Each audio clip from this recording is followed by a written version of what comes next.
Warangal arts college మైదానం నుంచి media సోదరులకు చేస్తున్నటువంటి విజ్ఞప్తి, ఫిబ్రవరి 2 తారీఖున బీసీల రాజకీయ యుద్ధబేరి అనేటువంటి భారీ బహిరంగ సభను బీసీల సారథ్యంలో నిర్వహించుకోబోతా ఉన్నాం. మీడియాకు ఇదే ఆహ్వానంగా భావించండి. ఆ రోజు జరిగేటువంటి బీసీల యుద్ధబేరి రాజకీయ సభకు మీరంతా విస్తృతమైన ప్రచారం కల్పించి భారతదేశంలో మరి ముఖ్యంగా తెలంగాణలో బీసీలకు దక్కిన హక్కులు, దక్కాల్సినటువంటి వాటాలపైన ఒక పెద్ద చర్చ జరుపుకోబోతా ఉన్నాం. ఇక్కడ బీసీలను అన్ని రంగాల్లో ఏ విధంగానైతే వాడుకుంటున్నారో రాజకీయ రంగంలో కూడా అదే స్థానం కల్పించాలి, అదే స్థాయిలో స్థానం కల్పించాలనేటువంటి డిమాండ్ అనేక రోజులుగా ఉంది. సో ఇవాళ భారతదేశంలోనే కాదు, ఈ తెలంగాణ మొత్తం బీసీ ఉద్యమం అంటుకున్నది. ఎక్కడ నలుగురు కూడినా బీసీలు చర్చించుకుంటా ఉన్నారు. ఇంకెంతకాలం అనేటువంటి చర్చ జరుగుతున్నది. కాబట్టి ఈ బీసీలందరినీ ఒకే తాటి మీదకి తీసుకొచ్చి సమరబేరి మోగించి బీసీల వాటాను బీసీలు తీసుకునే విధంగా ఈ రాజకీయ యుద్ధబేరి ఉండబోతూ ఉంది. సో ఈ సభకు తండోపతండాలుగా లక్షలాదిగా ప్రజలు తరలి రాబోతూ ఉన్నారు. ఇలా బీసీలమంతా ఒక్కటైన బీసీలమంతా ఈ సభలో 2 తారీఖు నాడు కనిపించబోతూ ఉన్నాం. ఈ సభను మా నాయకత్వం అంతా, బీసీ నాయకత్వం అంతా పార్టీలు పక్కకు పెట్టి భుజాల మీద వేసుకొని ఈ భారీ బహిరంగ సభను విజయవంతం చేయడం కోసం అహర్నిశలు కృషి చేస్తూ ఉంది.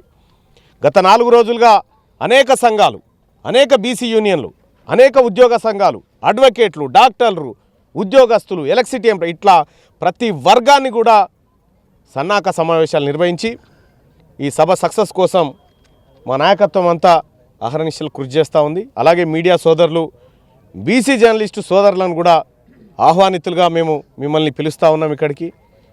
ఇక ఈ నిర్వహించబోయేటువంటి బహిరంగ సభకు జాతీయ స్థాయిలో నాయకత్వాన్ని కూడా కొంతవరకు ఇంకా ఫైనల్ కాలేదు. సో అది కాగానే మరొకసారి వివరిస్తాం.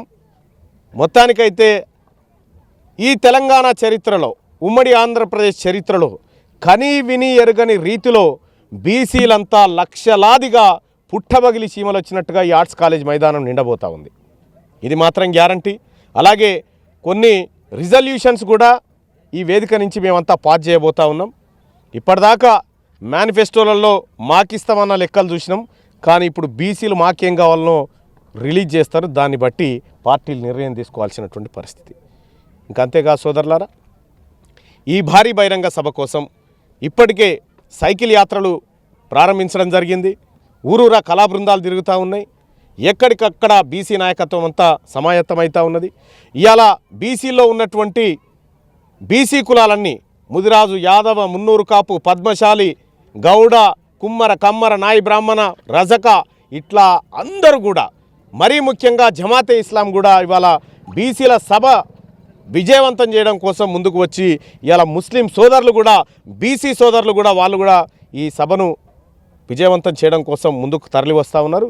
ఈ శుభ సందర్భంగా వాళ్ళందరికీ ఆహ్వానం పలుకుతూ ఈ సభ ఏర్పాట్లు, సభ ఎక్కడ ఉండాలి, వేదిక ఏంటి, పరిస్థితులు ఎట్లా ఉంటాయనేది విషయాన్ని చర్చిస్తూ ఉన్నాం. అలాగే హెలిప్యాడ్ ల్యాండింగ్ ఎక్కడ ఉండాలి అనేది కూడా మా నాయకత్వం అంతా ఇక్కడ గ్రౌండ్ పరిశీలనకు రావడం జరిగింది. సో మొత్తానికి మీడియాకు కూడా ఆహ్వానిస్తూ ఉన్నాం. బీసీల సమరబేరి అత్యంత కనీవిని ఎరగని చరిత్రలో లేని విధంగా నిర్వహించబోతున్నాం. ఇది తథ్యం. అలాగే వరంగల్ గడ్డకు ఒక ప్రత్యేకమైనటువంటి స్థానం ఉంది. ఏ ఉద్యమమైనా ఇక్కడ పురుడు పోసుకొని విజయవంతం సాధించిన ఉద్యమాలు ఉన్నాయి. కాబట్టి బీసీ ఉద్యమానికి కూడా ఈ ఆర్ట్స్ కాలేజ్ మైదానం అంకురార్పణ చేయబోతా ఉంది. Thank you. క్యూ న్యూస్ ఛానల్లో పనిచేయటకు అనుభవం గల సీనియర్ వీడియో ఎడిటర్స్ కావాలను సంప్రదించవలసిన నెంబర్ 8688926084. qnewsads@gmail.com ను సంప్రదించండి. లైక్ చేయండి.